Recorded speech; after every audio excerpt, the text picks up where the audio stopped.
یہی شادی ہمارے ہاں جو گڑی گڑیا کا کھیل بنی ہوئی ہے، یہ گڈی گڈے کا کھیل نہیں ہے، یہ دنیا و آخرت کا مدار ہے، اس پر آنے والی نسلوں کا مدار ہے، اس پر ہمارے کردار، ہمارے عمل اور ہمارے ایمان کا مدار ہے اس پر کہ اللہ کریم ایک حیادار عورت عطا فرما دیں تو دنیا و آخرت کی ساری نعمتیں مل جاتی ہیں۔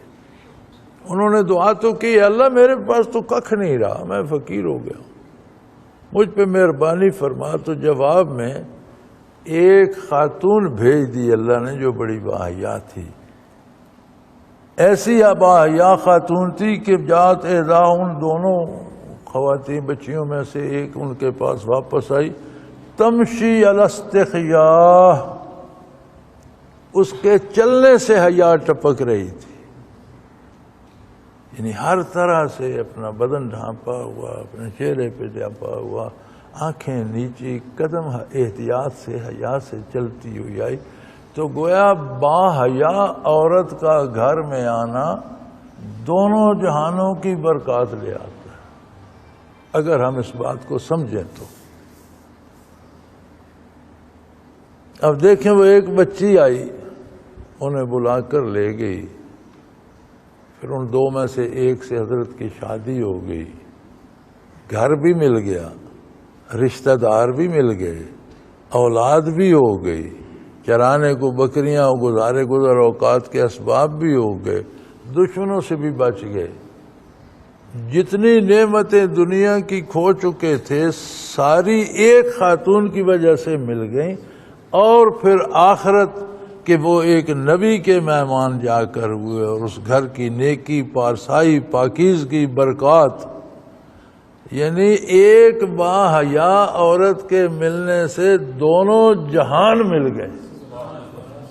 کوئی مذاق نہیں ہے، گڈی گڈے کا کھیل نہیں ہے، لیکن ہمارے تو معیار بدل گئے ہیں نا جی۔ ہم کہتے ہیں کہ رشتہ وہاں سے ملے جس کے باپ کے پاس بہت سی دولت ہو، رشتہ وہاں سے ملے جس کا باپ بہت بڑا افسر ہو، رشتہ وہاں سے ملے جہاں سے کوئی جہیز بھی ملے۔ بیویوں کو قتل کر دیتے ہیں کہ تم جہیز تھوڑا لائی ہو، اگلے دن بھی شور تھا کہ جلا کر مار دی کہ تم تو لائی بھی کچھ نہیں۔ انسان چاہیے، خاتون چاہیے جو باحیا ہو، اللہ کی عظمت کا احساس ہو، اتباع رسالت کا احساس ہو، وہ اپنے ساتھ دونوں جہاں لے آتی ہے، دونوں جہانوں کو، دنیا و آخرت دو جہاں لے آتی ہے، یہ کوئی معمولی بات نہیں ہے۔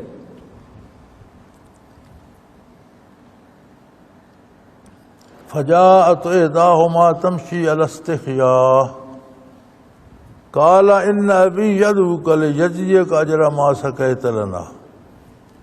انہوں نے موسیٰ علیہ السلام سے فرمایا کہ میرے والد آپ کو یاد کر رہے ہیں، اور جس طرح آپ نے ہماری مدد کی تو وہ چاہتے ہیں کہ کچھ آپ کی خدمت کریں، آپ کو کچھ اجر دیں، کچھ نہ کچھ معاوضہ دیں۔ آپ مسافر ہیں، نووارد ہیں، تو وہ آپ کی مدد کرنا چاہتے ہیں۔ فلما جاءہ وقص علیہ القصص،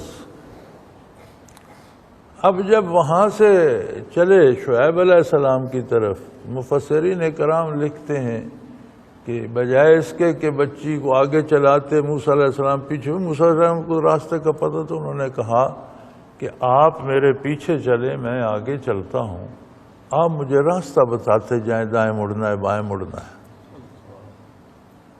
کہ نامحرم خاتون ہے، آگے چلے گی، اس کے وجود پہ نظر پڑے گی، پاؤں پہ نظر پڑے گی، یا میں کوئی بات پوچھی، یہ صحیح نہیں ہے۔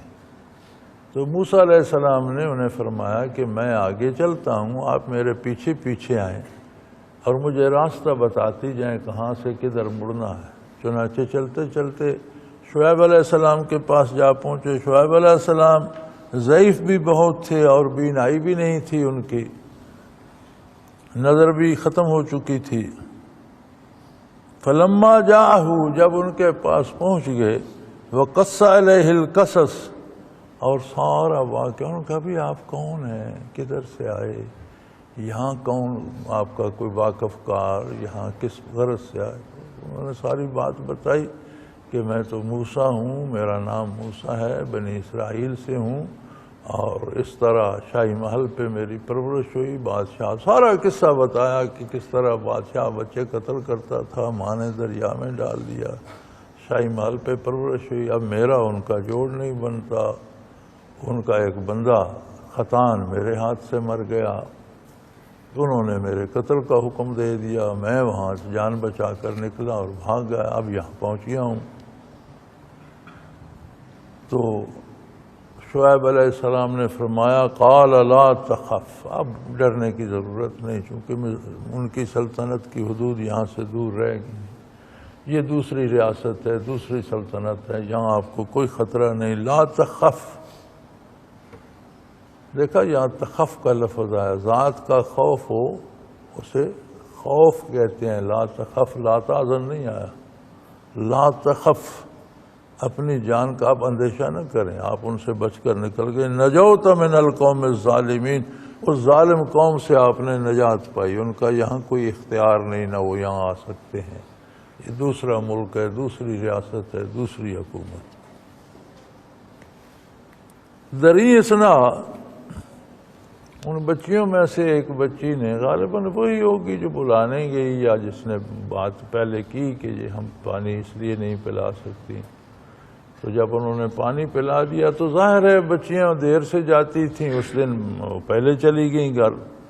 تو شعیب علیہ السلام نے بھی پوچھ لیا کہ آپ جلدی کیسے آ گئی ہو. تو انہوں نے کہا وہاں ایک نوارد بندہ آ گیا تھا اور اس نے ہم سے پوچھا, تو ہم نے کہا کہ ہم تو مردوں میں گھس کر نہیں پلا سکتی. اس نے ڈول کھینچا, ہماری بکریاں لے گیا اور اس نے پلا دی. ہم فارغ ہو گئی, ہم آ گئی ہیں. تو انہوں نے بھیجا کہ جاؤ اسے بلا لو, دیکھو وہ وہیں ہے تو بلا لو. اب جب یہاں آئے, سارا قصہ سنا, شعیب علیہ السلام نے فرمایا کہ اب خطرے کی کوئی بات نہیں. تو ایک بچی نے کہا, احداہما, ان میں سے ایک نے کہا, یا ابت استاجروا, ابا جی ہمیں تو ضرورت تو ہے, بندہ کوئی نہیں ملتا, ہم جوان لڑکیاں باہر دھکے کھاتی پھرتی ہیں, آپ ضعیف ہیں, آپ فکر مند رہتے ہیں کہاں گئیں کیا ہوا, تو آپ اسے ملازم پہ رکھ لیں, اجرت پہ رکھ لیں. ان خیر من استاجرت القوی الامین,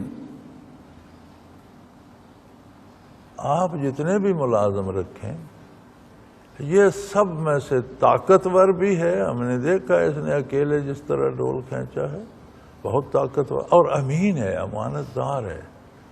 اس بچی کو اندازہ تھا کہ انہوں نے مجھے میرے پیچھے چلنا گوارا نہیں کیا, آگے چلے, مجھے پیچھے لگا, تو اس نے اندازہ لگا کہ بندہ بہت امانت دار ہے, بہت سیدھا, بہت سچا, بہت کھرا آدمی ہے, طاقت بھی رکھتا ہے. تو کہنے لگی ابو ہمیں ضرورت تو ہے, اب ہمارے پاس کوئی ملازم نہیں تو ہم جاتی ہیں, تو آپ کو خطرہ بھی رہتا ہے, پریشان بھی رہتے ہیں, ہم بھی پریشان ہوتی ہیں, تو آپ انہیں رکھ لیں ملازمت پہ, اجر مقرر کر دیں, اجرت دے دیں, تو ان کا کام بھی ہو جائے گا کہ یہ بھی مسافر ہیں, ان کا بھی کوئی گھر گھاٹ نہیں ہے, تو کوئی منزل نہیں ہے, اور ہمارا مسئلہ بھی حل ہو جائے گا. تو شعیب علیہ السلام نے فرمایا قال انی ارید ان انکحک احدی ابنتی ہاتین, وہ کہنے لگے نہیں ملازم تو کیا رکھنا ہے, اگر پسند کرو تو میں تمہیں اپنا داماد بنا لوں, ان دو میں سے ایک بیٹی تمہارے نکاح میں دے دوں.